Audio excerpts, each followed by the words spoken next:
Hi friends, welcome back to our channel. ನಾನು ನಿಮ್ಮ ಅಶ್ವಿನಿ. ಎಲ್ಲರೂ ಹೇಗಿದ್ದೀರಾ? ನಾನಂತೂ ತುಂಬ ಚೆನ್ನಾಗಿದ್ದೀನಿ. ಮನೆ ನೋಡ್ತಾ ಇದ್ರೆ ಗೊತ್ತಾಗ್ತಿರ್ಬೋದು ಎಷ್ಟು ಚೆನ್ನಾಗಿದೆ ಮನೆ ಅಂತ ಹೇಳಿ. ಜಸ್ಟ್ ಈಗ ತಾನೇ ಮಕ್ಕಳು ಸ್ಕೂಲಿಗೆ ಹೋದರು. ಮಕ್ಕಳು ಸ್ಕೂಲಿಗೆ ಹೋದ್ಮೇಲೆ ನಮ್ಮ ಮನೆ ಯಾವ ರೀತಿ ಇರುತ್ತೆ ಅಂತ ಹೇಳಿ ಈ ವ್ಲಾಗಲ್ಲಿ ನಾನು ಶೇರ್ ಮಾಡ್ಕೋತಾ ಇದ್ದೀನಿ.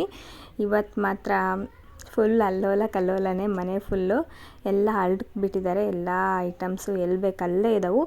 ಇವಾಗ ಇದನ್ನೆಲ್ಲ ತೆಗ್ದಿಟ್ಬಿಟ್ಟು ಮತ್ತೆ ಮಧ್ಯಾಹ್ನದ ಅಡುಗೆನ ರೆಡಿ ಮಾಡ್ಕೋಬೇಕು. ಇವತ್ತು ಏನೇನೆಲ್ಲ ಮಾಡ್ತೀನಿ ಮನೇಲಿದ್ದಾಗ ಮಕ್ಕಳನ್ನ ಕಳಿಸಿದ ಮೇಲೆ ಅಂತ ಹೇಳಿ ವ್ಲಾಗಲ್ಲಿ ಶೇರ್ ಮಾಡ್ಕೋತೀನಿ. ಫಸ್ಟ್ ಏನಂದರೆ, ಇವಾಗ ಏನು ಹರಡೋಗಿದೆಯೋ ಅದನ್ನೆಲ್ಲ ಫಸ್ಟು ಎತ್ತಿಕ್ಬಿಟ್ಟು ಮನೆಯನ್ನೆಲ್ಲ ಒಂದು ಸಲ ಕಸ ಗುಡಿಸಿ ನೆಲ ಒರೆಸ್ಬಿಡ್ತೀನಿ, ಆಯಿತಾ. ಬೆಳಗ್ಗೆ ಒಂದು ಟೈಮು ಕಸ ಗುಡಿಸಿ ನೆಲ ಒರೆಸಿರ್ತೀನಿ. ಆದರೂ ಮತ್ತೆ ಅವ್ರು ಅಂದರೆ ಸ್ಕೂಲಿಗೆಲ್ಲ ಹೋದ್ಮೇಲೆ ಮನೇಲೆಲ್ಲರೂ ಕೆಲಸಕ್ಕೆ ಅವಕ್ಕೆಲ್ಲ ಹೋದ್ಮೇಲೆ ಕಸ ಗುಡಿಸಿ ನೆಲ ಒರೆಸ್ಬಿಡ್ತೀನಿ. ಆವಾಗ ಏನಾಗುತ್ತೆ ಅಂದರೆ ಮನೆ ಫುಲ್ ಕ್ಲೀನಾಗಿ ನೀಟಾಗಿರುತ್ತೆ ಅವ್ರು ಬರೋವರೆಗೂ ಕೂಡ. ಇಲ್ಲ ಅಂದರೆ ಅದೇ ಒಂದು ಗಜಿ ಬಿಜಿಲಿ ನಾವು ಕೂಡ ಕುತ್ಕೊಂಡು ಇದು ಮಾಡಬೇಕಾಗತ್ತೆ. ಹಾಗಾಗಿ ನನಗೆ ಎಷ್ಟೇ ಸುಸ್ತಾದ್ರೂ ಮತ್ತೆ ಇನ್ನೂ ಒಂದು ಸಲ ಕಸ ಗುಡಿಸ್ಬಿಟ್ಟು ನೆಲ ಒರೆಸ್ಕೊತೀನಿ. ಇವಾಗ ಇದನ್ನೆಲ್ಲ ಅಡುಗೆ ರೂಮ್ನ ಕ್ಲೀನ್ ಮಾಡ್ಕೊತಾ ಇದ್ದೀನಿ. ಅಡುಗೆ ರೂಮ್ನೆಲ್ಲ ಕ್ಲೀನ್ ಮಾಡಿಬಿಟ್ಟು ಇನ್ನು ಮಿಕ್ಕಿದ ಕೆಲಸ ಎಲ್ಲ ನೋಡಬೇಕು. ಮತ್ತು ಬಟ್ಟೆಗಳೆಲ್ಲ ಇದ್ದಾವೆ, ಅದನ್ನೆಲ್ಲ ಇವಾಗ ತೊಳೆದಾಕಬೇಕು.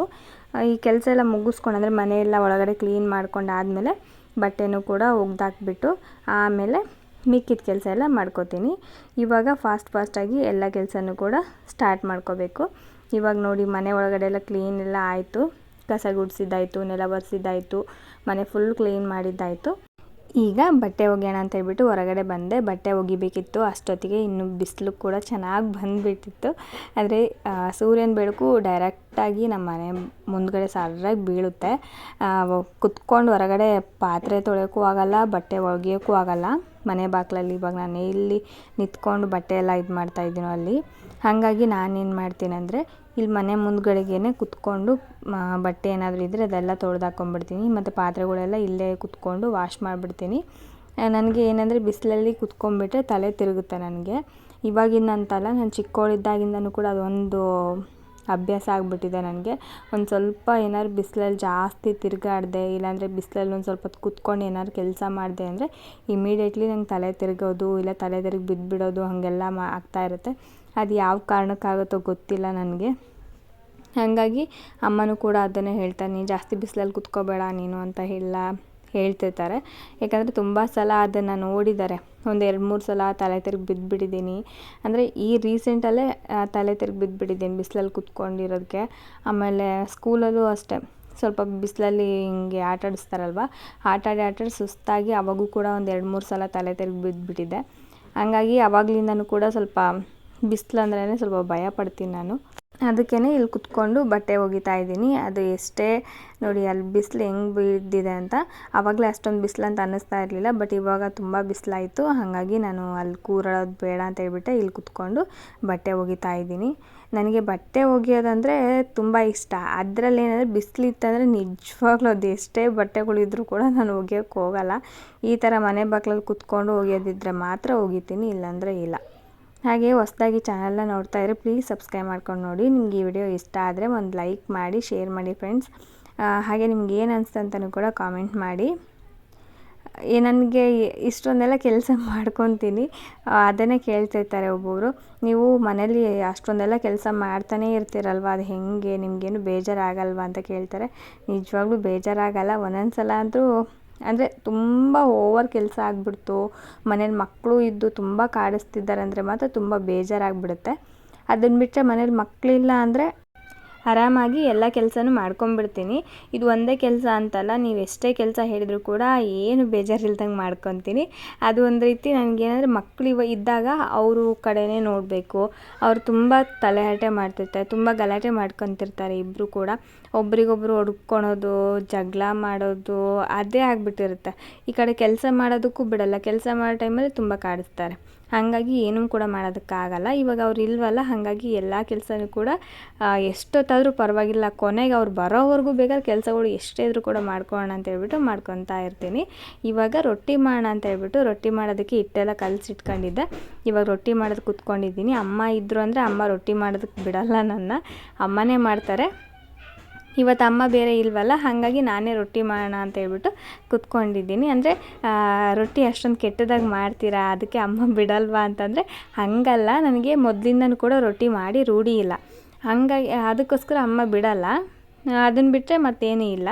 ಲಾಸ್ಟಲ್ಲೇ ಒಂದು 2-3 ಇರುತ್ತಲ್ವ, ಅವಾಗ ಮಾಡೋದಕ್ಕೆ ಬಿಡ್ತಾರೆ. ಇಲ್ಲ ಅಂದರೆ ಇಲ್ಲಮ್ಮ ನಾನೇ ಮಾಡ್ತೀನಿ ಅಂತ ನಾನೇನಾದರೂ ಸ್ವಲ್ಪ ಬಲವಂತ ಮಾಡಿದರೆ ಅಮ್ಮ ಬಿಡ್ತಾರೆ. ಇವತ್ತು ನಾನು ಹೆಂಗಿದ್ರು ಮನೆಯಲ್ಲಿ ಮಕ್ಕಳಿಲ್ಲ, ಇವಾಗ ಮನೆ ಕೆಲಸ ಎಲ್ಲ ಆಯಿತು, ಇನ್ನೇನು ಅಡುಗೆ ಮಾಡಬೇಕಿತ್ತಲ್ಲ. ಹೆಂಗಿದ್ರು ಪಲ್ಯ ಕೂಡ ಮಾಡಿಕ್ಕಿದ್ದೆ, ಚಪಾತಿ ಮಾಡೋಣ ಅಂತ ಅಂದ್ಕೊಂಡಿದ್ದೆ. ಬೇಡ ಚಪಾತಿ ಬೇಡ, ಹೆಂಗಿದ್ರು ಜೋಳದ ಹಿಟ್ಟಿತ್ತಲ್ಲ ಅದರಲ್ಲಿ ರೊಟ್ಟಿ ಮಾಡ್ಕೊಂಬಿಟ್ರೆ ಆಯ್ತು ಅಂತ ಹೇಳಿ ರೊಟ್ಟಿ ಮಾಡ್ಕೊತಾ ಇದ್ದೀನಿ. ನನ್ನ ಮಗಳಿಗೆ ತುಂಬ ಇಷ್ಟ ರೊಟ್ಟಿ, ಮತ್ತು ನಮ್ಮ ಮನೆಯವ್ರಿಗೂ ಅಷ್ಟೇ ತುಂಬ ಇಷ್ಟ ರೊಟ್ಟಿ ಅಂದರೆ, ಅದಕ್ಕೋಸ್ಕರ ಮಾಡ್ಕೊತಾ ಇದ್ದೀನಿ. ನನಗೆ ಅಂದರೆ ಹೊಸ್ದಾಗಿ ಕಲಿಯೋರಿಗೆ ಒಂದು ಟಿಪ್ಸ್ ಏನಂದರೆ, ನಾನು ಕೂಡ ಹೊಸ್ದಾಗಿ ಕಲಿತಾ ಇದ್ದೀನಿ. ನಾನೇನು ಇದರಲ್ಲಿ ಫುಲ್ ಪರ್ಫೆಕ್ಟ್ ಅಂತಂದಲ್ಲ, ಆದರೆ ಈ ಸಲ ನಾನು ಮಾಡಿರೋಂಥ ಮೆಥಡಲ್ಲಿ ನೀವು ಮಾಡಿದ್ರಂದರೆ ಖಂಡಿತವಾಗ್ಲೂ ನಿಮಗೆ ರೊಟ್ಟಿ ಎಲ್ಲೂ ಕೂಡ ಅರಿಯೋದಿಲ್ಲ. ಅಂದರೆ ನಾವು ಅದರಲ್ಲಿ ಗೋಧಿ ಹಿಟ್ಟು ಮಿಕ್ಸ್ ಮಾಡೋದು ಬೇಡ, ಮೈದಾ ಮಿಕ್ಸ್ ಮಾಡೋದು ಬೇಡ, ಏನು ಮಿಕ್ಸ್ ಮಾಡೋದು ಬೇಡ, ಜಿಗಿ ಬರಲಿ ಅಂತ ಹೇಳ್ಬಿಟ್ಟು. ಹಿಂಗೆ ಮಾಡಬೇಕಂದ್ರೆ ಒಂದು ಸ್ವಲ್ಪ ನೀರನ್ನು ನಾವು ಕುದಿಯೋದಕ್ಕೆ ಇಟ್ಕೊಂಡ್ಬಿಡ್ಬೇಕು ಪಾತ್ರೆಯಲ್ಲಿ ಹಾಕ್ಕೊಂಡು, ಆಯಿತಾ. ಆ ನೀರು ಕುದೀತಾ ಇರೋ ಟೈಮಲ್ಲಿ ಒಂದು ಸ್ವಲ್ಪ ಹಿಟ್ಟು ಹಾಕ್ಬಿಟ್ಟು ಮುದ್ದೆ ಮಾಡ್ತೀವಿ ನೋಡಿ, ಆ ಥರ ಮುದ್ದೆ ಥರ ಕೂಡಿಸ್ಕೊಂಡ್ಬಿಡ್ಬೇಕು. ಆಮೇಲೆ ಮುದ್ದೆ ಥರ ಕೂಡಿಸ್ಕೊಂಡ್ಮೇಲೆ ಆ ಮುದ್ದೆ ಹಿಟ್ಟನ್ನು ಒಂದು ಪ್ಲೇಟಲ್ಲಿ ಹಾಕ್ಕೊಂಬಿಟ್ಟು ಅದಕ್ಕೆ ಎಷ್ಟು ಬೇಕೋ ಹಿಟ್ಟು ಹಾಕ್ಕೊಂಡು ಚೆನ್ನಾಗಿ ನಾದ್ಕೊಂಬಿಟ್ರೆ ನಮಗೆ ಜೋಳದ ರೊಟ್ಟಿ ಮಾಡೋದಕ್ಕೆ ಹಿಟ್ಟು ರೆಡಿ ಆಗುತ್ತೆ. ಅದನ್ನು ನೀವು ಕೈಯಲ್ಲಾದರೂ ಬಡಿಬೋದು, ಇಲ್ಲಾಂದರೆ ಈ ಥರ ಇದಿರುತ್ತಲ್ಲ ಚಪಾತಿ ಉದ್ದೋ ಲಟ್ಟಣಿಕೆ, ಅದರಲ್ಲಾದರೂ ಈ ಥರ ಉದ್ಬೋದು. ನನಗೆ ಬಡಿಯೋದಕ್ಕೆ ಅಷ್ಟು ಬರಲ್ಲ, ಹಾಗಾಗಿ ನಾನು ಚಪಾತಿ ಉದ್ದಂಗೆ ಉದ್ಬಿಡ್ತೀನಿ. ನೀಟಾಗಿ ಬಂತು, ಎಲ್ಲೂ ಕೂಡ ಒಂಚೂರು ಅರಿಯೋದಾಗಲಿ ಅಥವಾ ಕಟ್ ಆಗೋದಾಗಲಿ, ಇಲ್ಲಾಂದರೆ ನಾವು ಇದೆಲ್ಲ ಉದ್ದುತ್ತೀವಿ, ಬಡಿತೀವಿ, ಇಲ್ಲಾಂದರೆ ಆಮೇಲೆ ಅದನ್ನು ತೆಗ್ದು ಹಂಚ್ ಮೇಲೆ ಹಾಕಬೇಕಾದ್ರೆ 2 ಭಾಗ ಇಲ್ಲಾಂದರೆ 4 ಭಾಗ ಆಗಿಬಿಡುತ್ತೆ ಅಲ್ವಾ. ಆ ಥರನೂ ಕೂಡ ಆಗಲ್ಲ. ಈ ಥರ ನೀವು ಒಂದು ಮೆಥಡಲ್ಲಿ ಮಾಡ್ಕೊಂಡ್ರೆ ತುಂಬ ಚೆನ್ನಾಗಿ ಬಂತು ರೊಟ್ಟಿ, ಹಾಗಾಗಿ ಅದನ್ನು ನಾನು ಶೇರ್ ಮಾಡ್ಕೊಂಡಿದ್ದೀನಿ, ಆಯಿತಾ. ಹಾಗೆ ಇವಾಗ ಒಲೆ ಮೇಲೇ ರೊಟ್ಟಿ ಮಾಡ್ತಾಯಿದ್ದೀನಿ.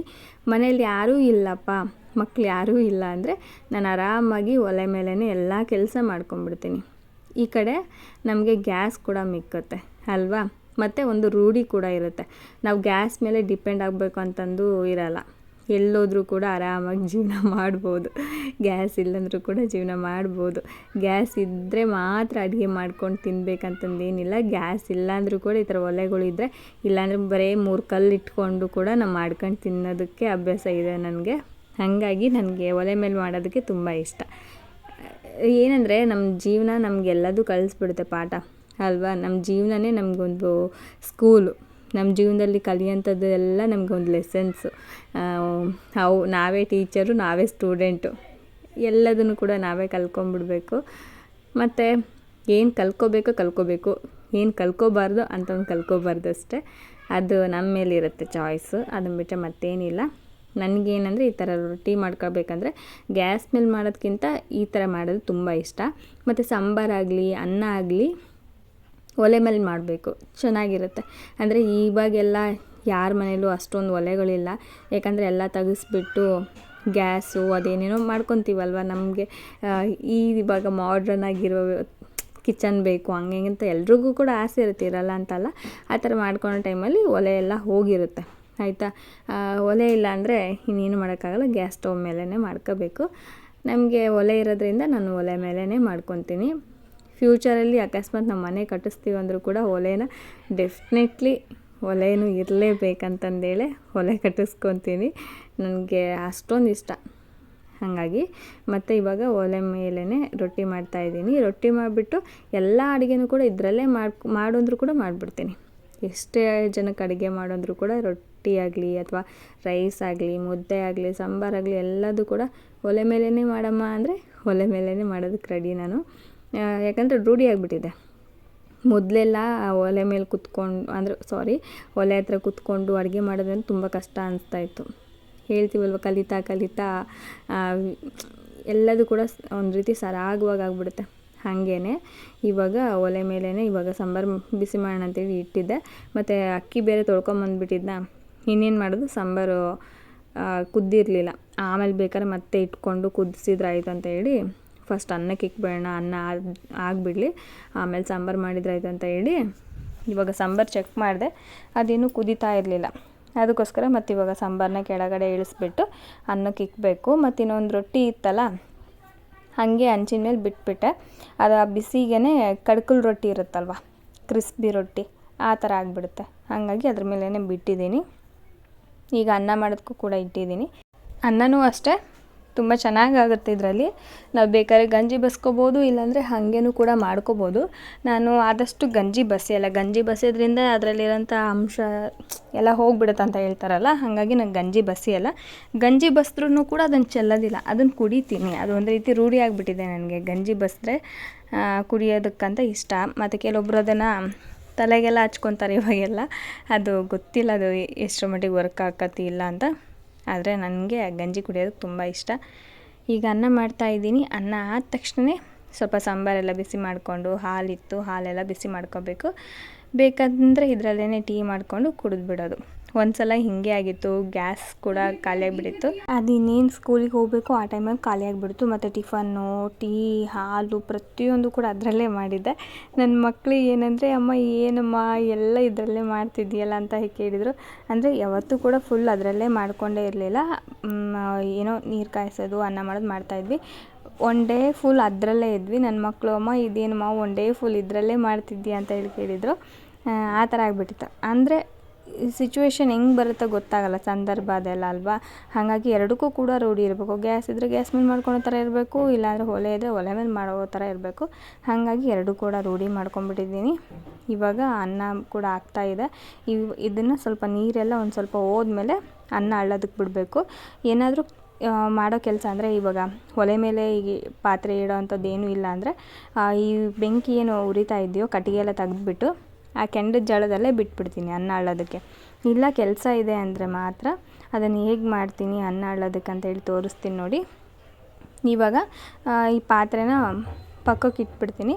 ಯಾಕಂದರೆ ಅನ್ನ ಅಳ್ಳೋದಕ್ಕೆ ಬಿಡಬೇಕಲ್ಲ, ಸಾರಿನ ಪಾತ್ರೆ ಅದನ್ನೆಲ್ಲ ಇವಾಗ ಒಂದು ರಟ್ಟಿನ ಮೇಲೆ ಇಟ್ಬಿಡ್ತೀನಿ. ಇಲ್ಲಾಂದರೆ ಅದು ಮಸಿಯಾಗಿರುತ್ತಲ್ವ, ಕೆಳಗಡೆ ಇಟ್ಬಿಟ್ವಿ ಅಂದರೆ ಫುಲ್ ಮಸಿ ಆಗುತ್ತೆ. ಹಾಗಾಗಿ ಇವಾಗ ಕೆಂಡ ಎಲ್ಲ ತೆಗೆದ್ಬಿಟ್ಟು ಒಂದು ಕಡೆ ಗುಂಪೆ ಥರ ಮಾಡಿ ಅದ್ರ ಮೇಲ್ಗಡೆ ಅನ್ನದ ಪಾತ್ರೆನ ಇಟ್ಬಿಡಬೇಕು. ಇಟ್ಟು ಒಂದು ಸ್ವಲ್ಪ ಹೊತ್ತಾಗಲಿ ಬಿಡ್ಬೋದು, ಇಲ್ಲಾಂದರೆ ಹಾಗೇನಾದರೂ ಬಿಟ್ಟರು ಅನ್ನ ಫುಲ್ ಅರಳುತ್ತೆ. ಅಂದರೆ ನೀರೆಲ್ಲ ಇರುತ್ತಲ್ವ, ನೀರೆಲ್ಲ ಹೋಗ್ಬಿಟ್ಟು ಅನ್ನ ಅರಳುತ್ತೆ. ನಾವು ಹೀಗೇ ಮಾಡೋದು ನೋಡಿ. ಈ ಥರ ಕೆಂಡ ಎಲ್ಲ ಒಂದು ಕಡೆ ಗುಂಪೆ ಮಾಡ್ಕೋಬೇಕು. ಆದರೆ ಕೆಂಡ ತೆಗಿಬೇಕಾದ್ರೆ ಕೈ ಜಡ ಆದರೂ ಸದ್ರಾಗಿ ಬಡಿತಾ ಇರುತ್ತೆ. ನಿಧಾನಕ್ಕೆ ನೋಡಿಕೊಂಡು ಕೆಂಡನ ಗುಂಪೆ ಮಾಡಬೇಕು ನೋಡಿ. ಈ ಥರ ಕೆಂಡ ಎಲ್ಲ ಗುಂಪೆ ಮಾಡಿಟ್ಕೊಂಡು ಅನ್ನದ ಪಾತ್ರೆನ ಅದ್ರ ಮೇಲ್ಗಡೆ ಇಟ್ಬಿಟ್ರೆ ನೀಟಾಗಿ ಅದು ಅನ್ನ ಫುಲ್ಲು ಅಳ್ಕೊಂಬಿಡುತ್ತೆ. ಮತ್ತೇನಾದರೂ ನಾವು ಒಲೆ ಮೇಲೆ ಕೆಲಸ ಏನಾದರೂ ಅಂದರೆ ಪಾತ್ರೆ ಏನಾದರೂ ಸಾಂಬಾರು ಬಿಸಿ ಮಾಡೋಕ್ಕೆ ಏನಾದರೂ ಕೆಲಸ ಇದ್ದರೆ ಒಲೆ ಮೇಲೆ ಆರಾಮಾಗಿ ಮಾಡ್ಕೋಬೋದು. ಅಂದರೆ ನಾರ್ಮಲಾಗಿ ಎಲ್ರಿಗೂ ಗೊತ್ತಿರುತ್ತೆ, ಗೊತ್ತಿಲ್ಲದಿರೋರಿಗೆ ಹೇಳ್ತಾ ಇದ್ದೀನಿ ಅಷ್ಟೇ, ಮತ್ತೇನಿಲ್ಲ. ಮತ್ತು ತಪ್ಪಾಗೇನು ತಿಳ್ಕೊಳಕ್ಕೆ ಹೋಗ್ಬೇಡಿ ಆಯಿತಾ. ಇವಾಗ ಅನ್ನದ ಪಾತ್ರೆ ಇಕ್ಕಿದ್ದೀನಿ, ಪ್ಲೇಟ್ ಮುಚ್ಚಿಬಿಟ್ಟಿದ್ದೀನಿ. ಆಯಿತು ಇದ್ರದ್ದು ಅನ್ನದ ಕೆಲಸ. ಈ ಕಡೆ ಸಾಂಬಾರು ಬಿಸಿ ಮಾಡೋಣ ಅಂತೇಳಿ ಸಾಂಬಾರು ಬಿಸಿ ಮಾಡೋದಕ್ಕೆ ಇಟ್ಟಿದ್ದೀನಿ. ಸಾಂಬಾರು ಚೆನ್ನಾಗಿ ಕುದಿಬೇಕು. ಕುದ್ದಾದಮೇಲೆ ಇವಾಗ ಹಾಲನ್ನು ಕೂಡ ಬಿಸಿ ಮಾಡೋದಕ್ಕೆ ಇಟ್ಟಿದ್ದೀನಿ. ಇದೆಲ್ಲ ಆದಮೇಲೆ ಇನ್ನೂ ಒಂದು ಕೆಲಸ ಬಾಕಿ ಇದೆ. ಅಡುಗೆ ಕೆಲಸ ಎಲ್ಲ ಮುಗಿದ್ರೂ ಇನ್ನೂ ಕೆಲಸ ಬಾಕಿ ಇದೆ. ಅದು ಏನೇನಂತ ಹೇಳ್ತೀನಿ ನೋಡಿ. ಒಂದು ಕಡೆ ಅನ್ನ ರೆಡಿ ಇದೆ, ಇನ್ನೊಂದು ಕಡೆ ಸಾಂಬಾರು ಕೂಡ ರೆಡಿ ಇದೆ, ಹಾಗೆ ಹಾಲು ಕೂಡ ಬಿಸಿ ಮಾಡಿದ್ದಾಯಿತು. ಸೊ ಇಷ್ಟು ಕೆಲಸ ಆಯಿತು. ನಮ್ಮ ಮನೆಯವರು ಕೂಡ ಬಂದರು. ಅವ್ರು ಬಂದ ಮೇಲೆ ಅವರಿಗೆ ಊಟಕ್ಕೆ ರೊಟ್ಟಿ ಇಟ್ಕೊಟ್ಟಿದ್ದೀನಿ. ಮತ್ತು ನಾನು ಕೂಡ ರೊಟ್ಟಿ ಇಟ್ಕೊಂಡು ತಿಂತಾಯಿದ್ದೀನಿ. ಇದ್ರ ಜೊತೆ ಕಡಲೆಕಾಳು ಪಲ್ಯ ತುಂಬ ಚೆನ್ನಾಗಿತ್ತು ಕಾಂಬಿನೇಷನ್ನು. ಅಂದರೆ ಪಲ್ಯ ಸ್ವಲ್ಪ ಖಾರವಾಗಿದ್ದರೆ ಜೋಳದ ರೊಟ್ಟಿಗೆ ಚೆನ್ನಾಗಿರುತ್ತೆ. ಸಪ್ಪೆ ಇತ್ತು ಅಂದರೆ ತಿನ್ನೋಕ್ಕೆ ಅಷ್ಟೊಂದು ಇಂಟ್ರೆಸ್ಟ್ ಇರಲ್ಲ. ಹಾಗಾಗಿ ಸ್ವಲ್ಪ ಖಾರವಾಗಿ ಪಲ್ಯ ಮಾಡ್ಕೊಂಡಿದ್ದೀನಿ. ಮತ್ತು ಹಸಿಮೆಣ್ಸಿಕಾಯಿ ಟೊಮೆಟೊ ಹಣ್ಣನ್ನು ಹಂಗೆ ಹಂಚಲ್ಲಿ ಹುರ್ಕೊಂಡು, ಅಂದರೆ ಸ್ವಲ್ಪ ಸುಟ್ಕೊಂಡು ಅದನ್ನು ಮಿಕ್ಸಿಗೆ ಹಾಕ್ಕೊಂಡು ಒಂದು ರೀತಿ ಫುಲ್ ಒಂದು ರೀತಿ ಪೇಸ್ಟಾಗಿ ಮಾಡಿಕೊಂಡು ಅದಕ್ಕೆ ಮೊಸರು ಹಾಕ್ಕೊಂಡು ತಿಂದರೆ ಚೆನ್ನಾಗಿರುತ್ತೆ. ಅದನ್ನು ಕೂಡ ರೈಸ್ಗೂ ಕೂಡ ಚೆನ್ನಾಗಿರುತ್ತೆ, ಈ ಥರ ರೊಟ್ಟಿಗೆ ಕೂಡ ಚೆನ್ನಾಗಿರುತ್ತೆ. ಅದನ್ನು ಕೂಡ ಮಾಡಿದ್ದೀನಿ. ಆದರೆ ಸ್ವಲ್ಪ ಅದು ಖಾರವಾಗಿದೆ, ಇದು ಕೂಡ ಖಾರ ಇದೆ. ಎರಡೂ ತಿಂದುಬಿಟ್ರೆ ಹೊಟ್ಟೆ ತಡೆಯಲ್ಲ ಅಂದ್ಬಿಟ್ಟು ನಾನು ತಿನ್ನಲಿಲ್ಲ. ಜಸ್ಟ್ ಕಾಳಿನ ಪಲ್ಯ ರೊಟ್ಟಿನ ತೊಗೊಂಡು ತಿಂತಾಯಿದ್ದೀನಿ. ನನಗೆ ರೊಟ್ಟಿ ಅಷ್ಟೊಂದು ತಿಂದು ಅಭ್ಯಾಸ ಇಲ್ಲ. ನಮ್ಮ ಮನೆಯವ್ರಿಗೆ ತುಂಬ ಇಷ್ಟ ರೊಟ್ಟಿ ಅಂದರೆ, ಮತ್ತು ನನ್ನ ಮಗಳಿಗೆ ಇಷ್ಟ. ಅದಕ್ಕೋಸ್ಕರನಾದರೂ ನಮ್ಮ ಮನೇಲಿ ರೊಟ್ಟಿ ಮಾಡಲೇಬೇಕು. ನನಗೂ ನನ್ನ ಮಗನಿಗೂ ರೊಟ್ಟಿ ಅಂದರೆ ಇಷ್ಟ ಇಲ್ಲ, ನಮ್ಮಿಬ್ರಿಗೂ ಚಪಾತಿ ಇಷ್ಟ. ಒಬ್ಬೊಬ್ರಿಗೆ ಒಂದೊಂದು ರೀತಿ ಕಾಂಬಿನೇಷನ್. ತಂದೆ ಮಗಳಿಗೆ ರೊಟ್ಟಿ, ನನಗೂ ನನ್ನ ಮಗನಿಗೂ ಇದು ಚಪಾತಿ, ಈ ಥರ. ಎಲ್ರಿಗೂ ಕೂಡ ಒಂದೇ ಥರ ಇಷ್ಟ ಆಗಬೇಕಂತಂದು ಏನಿಲ್ವಲ್ಲ. ಇರೋ 4 ಜನದಲ್ಲಿ ಇಷ್ಟು ವೆರೈಟಿ ಕೇಳ್ತಾರೆ. ಮತ್ತು ಅಮ್ಮ ಯಾವುದಾದ್ರೂ ಓಕೆ ಅಂತಾರೆ, ಅದೇ ಬೇಕು ಇದೇ ಬೇಕಂತಂದೇನು ಹೇಳಲ್ಲ. ಅಮ್ಮಂಗೆ ಜಾಸ್ತಿ ಅಂದರೆ ಮುದ್ದೆ ಅಂದರೆ ಇಷ್ಟ. ಸೊ ಈ ಥರ ಇದೆಲ್ಲ ಮುಗಿದ್ಮೇಲೆ ಮಕ್ಕಳನ್ನೆಲ್ಲ ಟ್ಯೂಷನಿಂದ ಸ್ಕೂಲಿಂದ ಕರ್ಕೊಂಬಂದು ಅವ್ರನ್ನ ರೆಡಿ ಮಾಡಿ ಅವ್ರಿಗೆ ಊಟ ಎಲ್ಲ ಮಾಡಿಸ್ಬಿಟ್ಟು ಟ್ಯೂಷನಿಗೆ ಕಳಿಸಿ, ಅದಾದಮೇಲೆ ಈ ಕೆಲಸ ಸ್ಟಾರ್ಟ್ ಆಯಿತು. ಏನು ಗೊತ್ತಾ, ಒಲೆ ಮೇಲೆ ಫುಲ್ ಮಣ್ಣೆಲ್ಲ ಬಿದ್ದೋಗ್ಬಿಟ್ಟಿತ್ತು. ಗೋಡೆದು ಸಿಮೆಂಟ್ ಎಲ್ಲ ಉದುರೋಗಿತ್ತು. ಆಮೇಲೆ ಸ್ವಲ್ಪ ಒಲೆನೂ ಕೂಡ ಬಳಿದು ಒಂದು 15 ದಿನದ ಮೇಲಾಯಿತು. ಹಾಗಾಗಿ ಅಜಯ್ನ ಸ್ಕೂಲಿಂದ ಕರ್ಕೊಂಬರ್ಬೇಕಾದ್ರೆ ಅಲ್ಲಿ ಎಮ್ಮೆಗಳು, ಆಕಳ, ಹಸು ಎಲ್ಲ ಕಟ್ಟಿರ್ತಾರೆ ಜಾಸ್ತಿ. ಅಲ್ಲಿಂದ ಸಗಣಿಯನ್ನು ತೊಗೊಂಬಂದು ಇನ್ನೇನು ಬಳಿಬೇಕು. ಹಾಗಾಗಿ ಫಸ್ಟ್ ಏನಂದರೆ ಒಲೆ ಮೇಲೆ ಏನೇನು ಧೂಳಿದೆಯೋ ಅದೆಲ್ಲ ಫುಲ್ ತೆಗೆದ್ಬಿಟ್ಟು, ಆಮೇಲೆ ಕೆಂಡ ಏನಿದೆಯೋ ಅದನ್ನೆಲ್ಲ ನೋಡಿ ಅದನ್ನೆಲ್ಲ ತೆಗೆದು ಇವಾಗ ಒಲೆನ ಬಳಿಬೇಕು. ಸಗಣಿಲೇ ಒಲೆನೆಲ್ಲ ಬಳಿತೀನಿ, ಯಾಕಂದರೆ ಅದು ಸಿಮೆಂಟೆಲ್ಲ ಉದುರ್ತಾ ಇತ್ತು. ಇವಾಗ ಊರು ಮಂಜು ಅಂತ ಸಿಗುತ್ತೆ, ಅದನ್ನು ಬಳಿದ್ವಿ ಅಂತಂದರೆ ಅದೇನು ಉದುರೋದೇನು ನಿಲ್ಲಲ್ಲ. ಹಾಗಾಗಿ ಸಗಣಿನೇ ಬಳಿದ್ಬಿಟ್ರೆ ಅದು ಉದುರೆಲ್ಲ ಜಾಸ್ತಿ ಅಂದ್ಬಿಟ್ಟು ಇವಾಗ ನಾನು ಸಗಣಿನ ಬಳಿಯೋದಕ್ಕೆ ಕಟ್ಟಿಗೆ ಎಲ್ಲ ತೆಗ್ದಿಕ್ತಾ ಇದ್ದೀನಿ. ಇವಾಗ ಕಟ್ಟಿಗೆ ಎಲ್ಲ ತೆಗೆದ್ಬಿಟ್ಟು ಅಲ್ಲಿ ಮೇಲ್ಗಡೆ ಏನಿದೆ ಧೂಳ ಎಲ್ಲ ತೆಗೆದು ಎಲ್ಲ ಕೊಡುಬಿಟ್ಟು ಆಮೇಲೆ ಸಗಣಿನ ಬಳಿಬೇಕು. ಕೆಲವೊಬ್ಬರಿಗೆ ಇದು ನೋಡೋದಕ್ಕೆ ಒಂಥರ ಅನಿಸುತ್ತೆ. ಆ ಥರ ಏನಾದರೂ ಇದ್ದರೆ ದಯವಿಟ್ಟು ಸ್ಕಿಪ್ ಮಾಡಿ ಆಯಿತಾ. ಅಂದರೆ ರೂಢಿ ಇರೋರಿಗೆ ಏನೂ ಅನಿಸಲ್ಲ.